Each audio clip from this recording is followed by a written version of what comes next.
నమస్తే, welcome to legend TV. ప్రస్తుతం నాతో పాటు బీఆర్ఎస్ నాయకురాలు పావని గౌడ్ గారు ఉన్నారు. మాట్లాడే ప్రయత్నం చేద్దాం. తెలంగాణ రాజకీయ పరిస్థితుల గురించి, జరుగుతున్న అంశాల గురించి ప్రధానంగా చర్చించే ప్రయత్నం చేద్దాం. నమస్తే. నమస్తే. First of all happy new year. Thank you. Wish you the same. ఏంటి మరి కొత్త సంవత్సరం, మరి ఏమన్నా బీఆర్ఎస్ పార్టీకి ఏమన్నా కొంచెం కలిసి వచ్చే ఛాన్స్ ఉందా? కలిసి వస్తుంది కాబట్టి ఇంతమంది జనాలు బీఆర్ఎస్ పార్టీకి బీఆర్ఎస్ భవన్ కు వస్తున్నారు. కలిసి వస్తుంది కాబట్టి కాంగ్రెస్ పార్టీని అద్దనుకొని ఎక్కడ చూసినా కాంగ్రెస్ పార్టీని తూ అని ఉమ్ముతున్నారు. బీఆర్ఎస్ పార్టీయే కావాలి అని ప్రజలందరూ కోరుకుంటున్నారు. మీరేమో కలిసి వస్తుంది అంటున్నారు. కాంగ్రెస్ నాయకులు గానీ చాలా మంది చర్చ మధ్యలో కేటీఆర్ గారిని త్వరలో అరెస్ట్ చేయబోతున్నారు, ఖచ్చితంగా ఆయన రిమాండ్ కి తీసుకెళ్తారని చెప్పి ఒక చర్చ జరుగుతా ఉంది. మరి మీరేమో లేదు కలిసి వస్తుంది ఈసారి అంటున్నారు. అది ఏది కరెక్ట్? ఇప్పుడు కాంగ్రెస్ ప్రభుత్వం అధికారంలోకి వచ్చిన తర్వాత తిట్లు కొట్లు ఎగవేతలు ఏంటిది పక్క పార్టీ వాళ్ళ మీద కక్షలు కారణ్యాలు చూసుకుంటా రేవంత్ రెడ్డి పరిపాలన అందరూ చూస్తూనే ఉన్నారు. ఒక్క హామీ గానీ ఇప్పటి వరకు నెరవేర్చింది ఏమన్నా ఉందా? ఒక ఫ్రీ బస్సు తప్ప 6 గ్యారంటీలను 100 రోజులలో అమలు చేస్తామని చెప్పిండ్రు. 420 హామీలు ఇచ్చిండ్రు. ఒక్క హామీని కూడా ఫ్రీ బస్ తప్ప మినహా ఒక్క హామీని కూడా ఇంతవరకు నెరవేర్చలేదు. రైతులకు కనీసం ఇవ్వవలసిన రైతు బంధు పైసలు కూడా అది వరకు రైతు భరోసా ఇస్తామని చెప్పిండ్రు. రైతు భరోసాలో 2500 బాకీ ఉన్నారు. మళ్ళీ వానాకాలం సీజన్ లో రైతు బంధు ఇయ్యలేదు, రైతు భరోసా ఇయ్యలేదు. మళ్ళీ ఇప్పుడు యాసంగి సీజన్ లో కూడా రైతు బంధు ఇయ్యలేదు, రైతు భరోసా ఇయ్యలేదు. రైతులకు పంగనామాలు పెట్టింది కాంగ్రెస్ ప్రభుత్వము. కేటీఆర్ గారిని ఎందుకు అరెస్ట్ చేస్తా అంటున్నారు చెప్పల్లా? కేటీఆర్ గారు వీళ్లకు కొరకరాని కొయ్యలాగా తయారైనరు. కాంగ్రెస్ ప్రభుత్వానికి, రేవంత్ రెడ్డికి.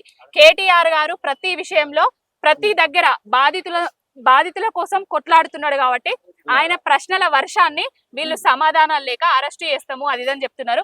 అక్రమ అరెస్టులు అనేసి అందరికి అర్థమైపోతుంది.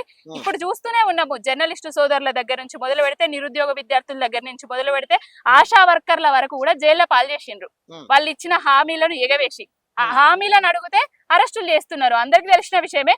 రామన్న నిప్పు ఒక ఉద్యమ నాయకుడి కొడుకు. ఆయన ఎలాంటి తప్పు చేయడు, తప్పు చెయ్యలేదు కూడా.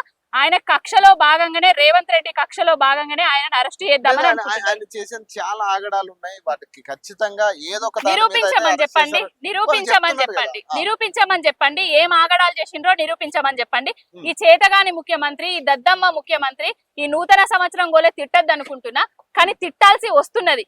ఇప్పటి వరకు మహిళలకు కోటీశ్వర్లను చేస్తా అని చెప్పిండ్రు. అరచేతిలో వైకుంఠాన్ని చూపించారు. 2500 రూపాయలు ప్రతి మహిళ అకౌంట్ లా ప్రతి నెల గవర్నమెంట్ ఉద్యోగికి పడ్డట్టు ఇస్తామని చెప్పిండ్రు.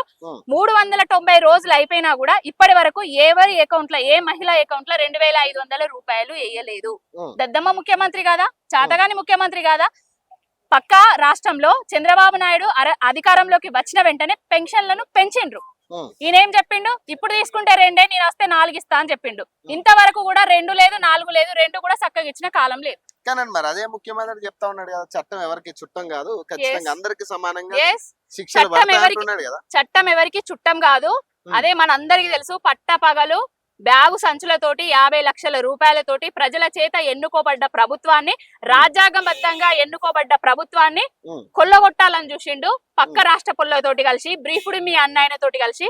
మరి చట్టం ఎవరికి చుట్టం కానప్పుడు ఆయనకెందుకు శిక్ష పడతలేదు? ఆయన చేసింది రాజ్యద్రోహం కాదా? ఆయనకెందుకు శిక్ష పడతలేదు? చట్టం ఆయనకొక లెక్క, చట్టం మాకొక లెక్కన? ప్రతిపక్ష పార్టీ వాళ్ళను ముచ్చెమటలు పట్టించడానికే ఈ విధంగా చేస్తున్నాడు. కానీ మాకు ముచ్చెమటలు పట్టిస్తలేడు, మేము ఎంజాయ్ చేస్తున్నాము. పిచ్చోని చేతిలో రాయి ఎక్కడ పడుతుంది, ఏం పడుతుంది అని ప్రజలు కూడా వేచి చూస్తున్నారు. కానీ ఒక విషయం, ఈ మధ్య కాలంలో అంటే కేటీఆర్ గారు ప్రెస్ మీట్లు కావచ్చు కొంత తగ్గినట్టుగానే కనపడతా అసలు. అంటే ఒక విషయం, ఇంకో పక్క కవిత గారు ప్రెస్ మీట్లు పెడతా ఉన్నారు. బీసీలకి నేను ఖచ్చితంగా బీసీల పట్ల నేను కొట్లాడతా, 42% ఏదైతే రిజర్వేషన్ ఇస్తానన్నారు, ఇచ్చే వరకు కొట్లాడతా అంటున్నారు. చాలా మంది మాట్లాడుతా ఉన్నారు దీని మీద. అసలు కవిత గారికి సంబంధం ఏంటి? కవిత బీసీ కాదు, కనీసం దానికి సంబంధించి కొట్లాడే అర్హత కూడా లేదని చెప్పి అడుగుతా ఉన్నారు. ఇప్పుడు ఆమె ఒక మాజీ ఎంపీ, నిజామాబాదు ఆమె కాన్స్టిట్యున్సీ కోసం, పసుపు బోర్డు కోసము ఢిల్లీలో ఏ విధంగా ఆమె ప్రశ్నల వర్షం కురిపించింది పార్లమెంట్ సాక్షిగా మనందరికి తెలిసిన విషయమే. ఒక ప్రజాప్రతినిధి, నువ్వు దీని మీద కొట్లాడాలి, దాని మీద కొట్లాడాలి అనే వాళ్ళకి లిమిట్స్ ఉండే. ఆమె బీసీల మీద ప్రేమతోటి కొట్లాడుతా అంటుంది. కొట్లాడని ఏమైతుంది? మీకేమైతుంది?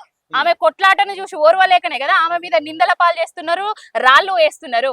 ఆమె కొట్లాడితే మీకు వచ్చే నష్టం ఏముంది? ఇన్ని రోజుల నుంచి ఇప్పుడు మాట్లాడుతున్నారు కదా మీరు, ఇన్ని రోజుల నుంచి ఎందుకు మౌన వ్రతం చేసుకున్నారు? ఇన్ని రోజుల నుంచి ఎందుకు మాట్లాడలేదు? ఇప్పుడు కవిత గారు బీసీల గురించి నేను ముందుటి కొట్లాడతా, మిమ్మల్ని ముందట పెడతా అంటున్నారు కదా, స్వాగతిస్తున్నాం. ఆమె కొట్లాటకు మేము స్వాగతిస్తున్నాం. ఆమె పక్క నుండి మేము నిలబడతాం. ఆమె మమ్మల్ని ముందుండి నడిపిస్తారు. మీరున్న హయాంలోనే కదా క్లోజ్ చేసిరా ధర్నా చౌక్, మళ్ళీ మీరే అక్కడికి వెళ్ళి కొట్లాడతా అంటే ఇది కరెక్టేనా? మేమున్న హయాంలా ధర్నా చౌక్ క్లోజ్ చేసినామా? ఇప్పుడు ఆయన వచ్చి ధర్నా చౌక్ ఎత్తేసిండా? వాళ్ళు ఇదే పాయింట్ అడుగుతా ఉన్నారు. మేము వాళ్ళు ఉండగా క్లోజ్ చేసిన ధర్నా చౌక్, కనీసం పేదలు వచ్చి ఇక్కడికి వాళ్ళ సమస్యలు చెప్పుకునే పరిస్థితి లేదు. మేము వచ్చినాక ఇది ఓపెన్ చేసినాం, మళ్ళీ ఈడికి వచ్చి ఆ కవిత వచ్చి సిగ్గుండాలి వాళ్ళకి అని చెప్తా ఉన్నారు. మరి ఇది కరెక్టేనా? ఇగో వాళ్ళు ఏవైనా మాటలు మాట్లాడతారు. ఏందంటే ఇప్పుడు ధర్నా చౌక్ ఎత్తేసిన తర్వాత ఎవరినన్నా ప్రజలను నిర్బంధించకుండా, కొట్లాడకుండా ఎవరినన్నా సాఫీగా ధర్నాలు చేసుకునేటట్టు చేస్తున్నారా? మనం చూస్తూనే ఉన్నాము. ఈ 390 రోజుల నుంచి వెళ్ళి ఆశా వర్కర్లను అరెస్ట్ చేసిండ్రు, ధర్నా చౌక్ లో కూర్చున్నందుకు నిరుద్యోగులను అరెస్ట్ చేసిండ్రు. ఏ విధంగా చేస్తున్నారు? లాఠీ చార్జీలు చేస్తున్నారో మనం చూస్తలేవా? ఎత్తేసినాం అని చెప్తున్నారు కదా. ఎత్తేయడం కాదు, వాళ్ళ సమస్యలు ఏందో నువ్వు ప్రభుత్వంలో ఉన్నావు కదా, నువ్వు ప్రభుత్వం నడుపుతున్నావు కదా, ప్రజల దగ్గరికి పోయి ఆహా ఓహో అని మాటలు చెప్పినావు కదా ప్రతిపక్షంలో ఉన్నప్పుడు, పిసిసి చీప్ గా ఉన్నప్పుడు. ఇప్పుడు అవి కనబడతలేవా? ఒక్క ప్రజలనన్నా కలిసినవా? నీ కనీస నియోజకవర్గ లగచర్ల బాధితులను ఒక్కరన్నా కలిసిండా? రైతులను కలిసిండా? ఏమన్నా పరిష్కారం చేసిండా వాళ్ళ సమస్యలను? ఎత్తేసినాం కాదు, తీసేసినాం కాదు, ఆయన చేసేటివన్నీ లంగా లఫంగి రాజకీయాలు మాత్రమే. 35% ఉన్న రిజర్వేషన్ అసలు 18% కుదించిందే కేసీఆర్ కదా. మరి 42% గురించి ఎట్లా క్వశ్చన్ చేస్తారు? ఫస్ట్ కేసీఆర్ ని కదా క్వశ్చన్ చేయాలనేది ఇది ఒక పాయింట్. మరి దీనికి ఏం చెప్తారు? ఇప్పుడు మేము బీసీల కోసము కొట్లాడుతున్నాము, 42% రావాలని మేము కొట్లాడతాము. మాది బీసీ నినాదము ఎత్తుకున్నాము ప్రతి దగ్గర. అప్పుడు ఎందుకు తగ్గించాల్సి వచ్చింది? అప్పుడు ఎందుకు తగ్గించాల్సి? మేము తగ్గించలేదు. మేము బీసీలకు ప్రతి ఒక్కరికి గొర్రెలకు గొల్ల కురుమలకు గొర్రెలు ఇచ్చినాము, మంగళ షాపు వాళ్ళకు ఫ్రీ బిల్లు అదే కరెంట్ ఇచ్చినాము. ప్రతి ఒక్కరికి బీసీ కులస్తులకు ప్రతి ఒక్కరికి ఏదో సంక్షేమ పథకం తోటి వాళ్ళని సంబరపడే విధంగా చేసినాము. ఇప్పుడు వీళ్ళు వచ్చిన తర్వాత ఏ సంక్షేమ పథకం అన్న అందుతున్నదా? చేప పిల్లలు ఇస్తున్నారా ముదిరాజ్ సోదరులకు? గొల్ల సోదరులకు గొర్రె పిల్లలు ఇస్తున్నారా? కనీసానికి నేను వచ్చిన తర్వాత ఉద్యోగాలు ఇస్తా, వాళ్ళని అజ్జేసిండు ఇజ్జేసిండు కేసీఆర్ గారు అని చెప్పిండు కదా. మరి ఆ ముఖ్యమంత్రి ఇప్పుడు ఆ రేవంత్ రెడ్డి గొర్రెలు ఇస్తాడు బర్రెలు ఇస్తాడు అన్న రేవంత్ రెడ్డి ఇప్పుడు నేను గొర్రెలు ఇస్తా బర్రెలు ఇస్తా అంటున్నాడు, కానీ ఇప్పటి వరకు ఏమి ఇస్తలేడు కదా. అన్ని మాటలకు మాత్రమే. కేసీఆర్ గారు చిత్తశుద్ధి ఉన్న వ్యక్తి, కేసీఆర్ గారు ఒక విజన్ ఉన్న వ్యక్తి. ఆయన ఎప్పుడు ఏం చేస్తాడు ఆయన నాయకత్వంలో మా కవితక్క గారు కానివ్వండి, కేటీఆర్ గారు కానీ ఏది చేసినా న్యాయంగానే చేస్తారు, న్యాయబద్ధంగానే కొట్లాడుతున్నారు. బీసీ రిజర్వేషన్ కోసం కొట్లాడుతా అంటున్నారు, కరెక్టే. మరి ఎస్సీ రిజర్వేషన్ వాళ్ళు కూడా చాలా మంది మాలలు మాదికలు ఇద్దరు కొట్టుకునే పరిస్థితి వస్తా ఉంది. బహిరంగ సభలు పెట్టుకుని తిట్టుకునే పరిస్థితి వస్తా ఉంది. మరి వాటి గురించి టీఆర్ఎస్ నాయకులు ఎందుకు మాట్లాడట్లేదు? ఏ నాయకుడు కూడా ఇప్పటికి వచ్చి దాని మీద స్పందించిన వాళ్ళు? మేము ప్రతిదీ మాట్లాడుతున్నాం, మీరు మాట్లాడలేదు అని అంటున్నారు. అది నిందలే తప్ప నిజాలు కాదు. ఇంకొకటి, కేంద్ర ప్రభుత్వంలో బీజేపీ ఉన్నది, ఎస్సీ వర్గీకరణ వాళ్ళే చేస్తున్నారు, వాళ్ళు మాట్లాడుకోవాలి. రాష్ట్ర ప్రభుత్వానికి ఇచ్చారు కదా. అసలు రాష్ట్రంలో ఉన్న రేవంత్ రెడ్డి, కేంద్రంలో ఉన్న బీజేపీ ఇద్దరు కలిసి మాట్లాడుకోవాలి. మేము కూడా దానికి ఏదో ఉన్నదో దానికి మేము మాట్లాడతాం. మరి ఇప్పుడు జరుగుతుందండి అల్లు అర్జున్ అంశాన్ని విషయంలో ఇప్పుడు అల్లు అర్జున్ పాత చింతకాయ పచ్చడి నేను అడుగుతున్నా, అంటే మొన్న జరిగిన చర్చ గానీ మీటింగ్ కి సంబంధించి అక్కడతో క్లోజ్ అయిపోయింది అనుకోవచ్చా, లేకపోతే క్లోజ్ సాగనిస్తారు? అంటే ఎప్పుడు ఏ టాపిక్ దొరకకపోతే ఏదన్నా ప్రజలు వచ్చి సంక్షేమ పథకంలో 6 గ్యారంటీలు ఏవి, చేయూత ఏవి, యువ వికాసం ఏదని అడిగినప్పుడు మళ్ళీ అల్లు అర్జున్ది కావచ్చు, ఇంకో అర్జున్ది కావచ్చు, లేకపోతే జూనియర్ ఎన్టీఆర్ది కావచ్చు, ఇంకో సంధ్యా ఇంకో థియేటరో తీసుకొని వస్తారు. మనం చూస్తూనే ఉన్నాము. ప్రతిదీ ఆది నుంచి అటెన్షన్ డైవర్షన్ పాలిటిక్స్ చేస్తున్నారు ఈ రేవంత్ రెడ్డి కాంగ్రెస్ ప్రభుత్వము, అంతే తప్ప ఏం లేదు. అంటే ఇందులో కేటీఆర్ గారు రెచ్చగొట్టి చేయబట్టి ఇదంతా జరిగిందని దిల్ రాజు గారు కూడా ఒక ప్రెస్ మీట్ లో చెప్పారు. కేటీఆర్ గారు ఎక్కడ రెచ్చగొట్టిండ్రండి? ఇండస్ట్రీని ఇన్వాల్వ్ చేయడంలో, రాజకీయానికి ఇండస్ట్రీని కలపడం అనేది కేటీఆర్ గారి వల్ల జరిగింది ఇదంతా. సో ఈ ఇష్యూకి మెయిన్ రీజన్ అంతా కూడా కేటీఆర్ అని చెప్తా ఉన్నారు. అధికారం ఎక్కడుంటే అక్కడ బెల్లం చుట్టూ ఈగలు వాలినట్టుగా వాళ్తారు వాళ్ళు. వాళ్ళ మాటలను మనం ఎక్కువ తీసుకోవాల్సిన అవసరం లేదు. ఇంకొకటి, కేటీఆర్ గారు ఎవరిని రెచ్చగొట్టిండ్రు? ఎక్కడికి పోయి రెచ్చగొట్టిండ్రు? సమసిపోయిన విషయాన్ని డిసెంబర్ 4వ తారీఖు రోజు జరిగితే, అదేదైతే ఆ సంధ్యా థియేటర్ దగ్గర జరిగిందో, ఒక 10 రోజుల తర్వాత దాన్ని ముందు తీసుకొచ్చింది ఎవరు? రెచ్చగొట్టింది ఎవరు? రేవంత్ రెడ్డి కదా. దాని మీద రాజకీయంగా రంగులు పులిమి దాని మీద శవాల మీద పేలాలు ఏరుకునే రాజకీయాలు చేస్తున్నది రేవంత్ రెడ్డి సర్కార్, కాంగ్రెస్ సర్కార్ కదా. ఏదన్నంటే మళ్ళా కేటీఆర్ గారి మీద నెపం నెడుతున్నారు. అది కరెక్ట్ విషయం అయితే కాదు. సంక్రాంతికి మరి రేవంత్ రెడ్డి మరి విదేశ పర్యటన ఉందంట మరి. ఏ లాంగ్వేజ్ లో మాట్లాడతాడో మరి ఏం మాట్లాడతాడో, ఎన్ని పెట్టుబడులు తీసుకొస్తాడో. కోసమే అనుకోవాలా దీన్ని?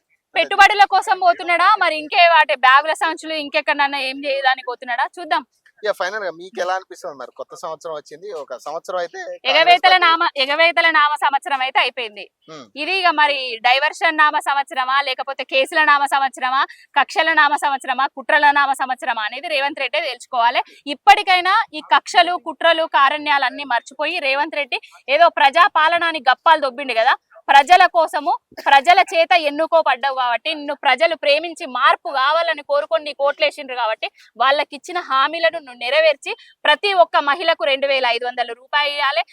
ప్రతి ఒక్క మహిళకు ఇందిరమ్మ ఇల్లు పథకంలో ఇల్లు లేనోళ్ళు ఎవరైతే ఉన్నారో వాళ్ళకి 5 లక్షల రూపాయలు ఇవ్వాలి. ఇల్లు స్థలాలు కూడా ఇస్తా అని చెప్పిండ్రు.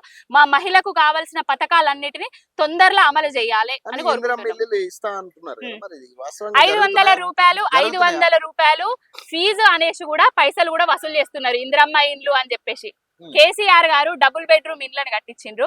అసలు ఎవ్వరు ఏ పేదల దగ్గర నుంచి డబ్బులు ఫీజుల కోసం వసూలు చేసిన బాపతి చూసినామా?